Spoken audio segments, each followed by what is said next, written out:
Saudara-saudari terkasih, apakah saudara sudah memulai hari ini dengan penuh sukacita dan punya niat untuk berbuat baik meskipun kecil? Semoga Tuhan memberkati niat baik saudara. Hari ini saya ingin mengajak kita semua melihat hidup dari sudut pandang yang berbeda. Karena kita semua dibesarkan dengan proses yang unik. Kita dibesarkan dengan sejarah yang tidak sama satu sama lain. Dan karena itu kita punya pandangan yang berbeda-beda terhadap hidup, relasi, persahabatan, tata nilai, dan sebagainya. Saya ingin mengajak kita semua melihat cara pandang orang-orang yang lahir baru terhadap kehidupan ini. Mungkin kita bisa belajar dari mereka. Dan kali ini saya ingin mengajak kita semua belajar dari orang-orang yang pernah mengalami mati suri, atau dalam bahasa teknisnya nearly death experience. Jadi orang-orang yang secara klinis dinyatakan sudah meninggal selama 24 jam atau 2 kali 24 jam, tapi terus kembali. Salah satu yang kita tentu banyak kenal adalah Henry Nouwen, seorang penulis buku-buku rohani yang sudah cukup terkenal.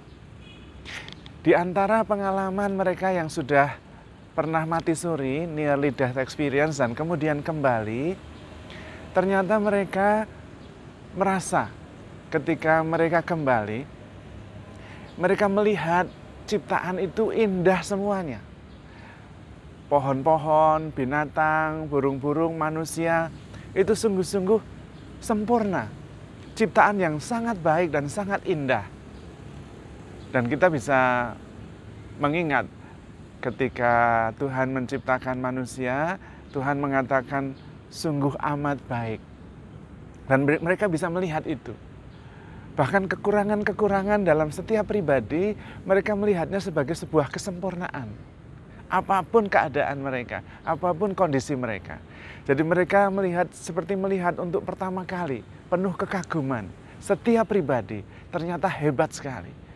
Dan memang benar, karena setiap pribadi sebetulnya mencerminkan Sang Pencipta. Hanya mungkin karena kita seringkali melihat negatifnya, sehingga kita tidak melihat positifnya, kesempurnaannya. Bahkan setiap pribadi, justru dengan kekurangan-kekurangannya, pribadi itu menjadi manusia sepenuhnya, sempurna. Itu yang pertama. Yang kedua, kemudian mereka menjadi lebih mencintai. Mencintai alam, mencintai ciptaan, binatang, tumbuh-tumbuhan, dan mencintai sesamanya, lebih dalam cintanya, kepada semua. Karena mereka merasa bahwa ini adalah saat satu-satunya yang mereka punya untuk lebih mencintai. Dan karena mereka sudah melihat bahwa setiap pribadi itu sempurna sekali, termasuk dengan kekurangannya, mereka jadi lebih mencintai, lebih dalam cintanya kepada semua orang, universal. Dan kita tentu kemudian ingat firman Tuhan, cintailah sesamamu seperti dirimu sendiri. Dan karena mereka lebih mencintai, ternyata mereka juga lebih dicintai. Dan bagi mereka mencintai itu berarti sederhana sekali.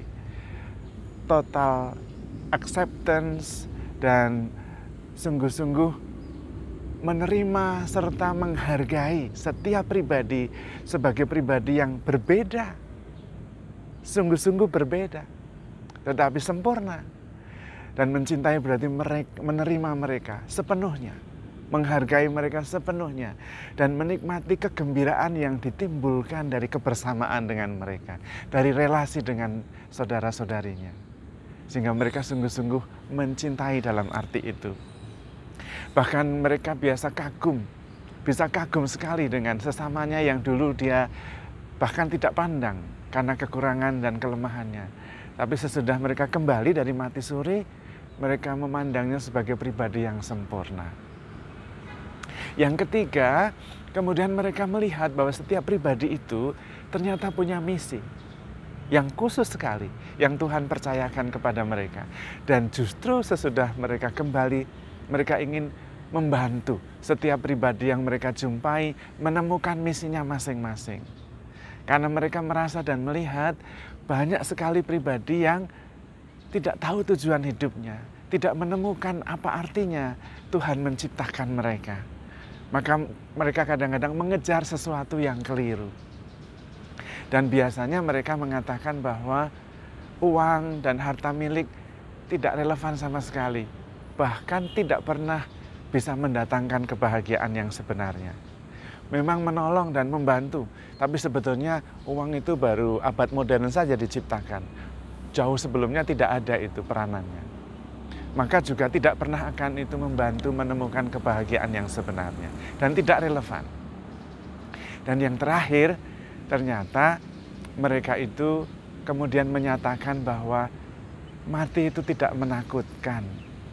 Henry Nouwen dalam sebuah kesaksian mengatakan, mati itu seperti pulang ke rumah dan dipeluk oleh Bapa dengan kemesraan penerimaan yang total. Sehingga yang ada adalah damai sejahtera. Damai dalam ketenangan dan keheningan. Diterima, dicintai sepenuhnya tanpa syarat. Tentu kemudian kita ingat dalam Yohanes bab 14. Yesus mengatakan, di rumah Bapakku ada banyak tempat.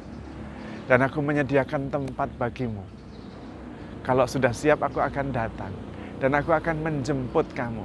Supaya di mana aku berada, kamu pun akan berada. Dan memang benar ketika Stefanus dilempari batu. Dan mendekati ajalnya, dia melihat langit terbuka.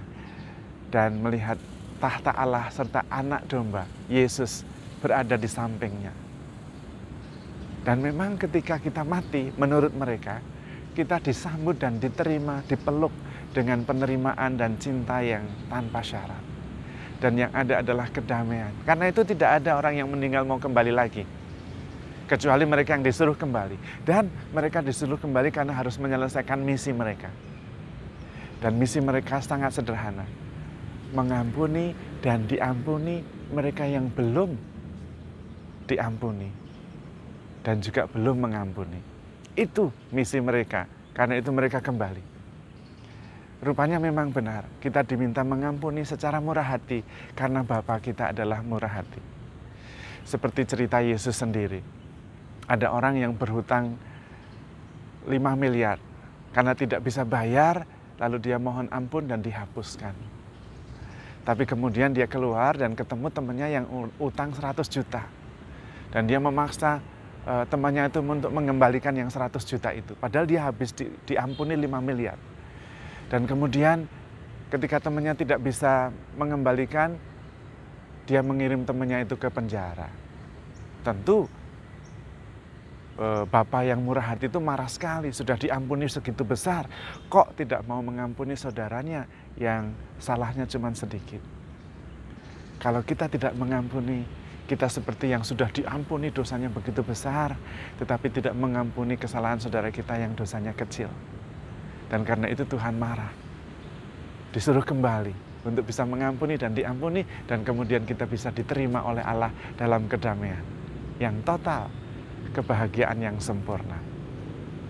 Kita tentu bisa belajar, yaitu belajar untuk memandang kehidupan, memandang sesama, memandang ciptaan dengan cara yang berbeda.